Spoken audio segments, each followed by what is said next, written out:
নমস্কার সকলকে। কবিতার নাম কিছুই নেই।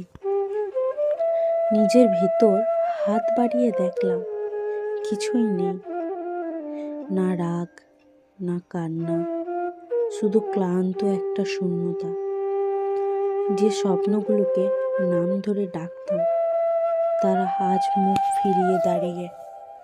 আমি আর প্রশ্ন করি না, কারণ উত্তর দেওয়া শক্তিটুকুও নেই।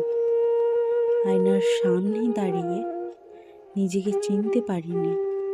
এই মুখটা কি আমারই, নাকি সময়ের ফেলে যাওয়া ছাপ? শব্দগুলো ভেঙে পড়ে ঠোঁটের ভেতর। কবিতাও আজ পথ হারায়। নিজেকে বলি সব শেষ হয়ে গেলে খোঁজার দরকার না। তবু এক ফোঁটা নিঃশ্বাস আমার পাশে বসে থাকে।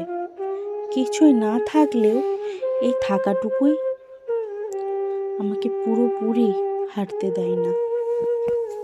ধন্যবাদ।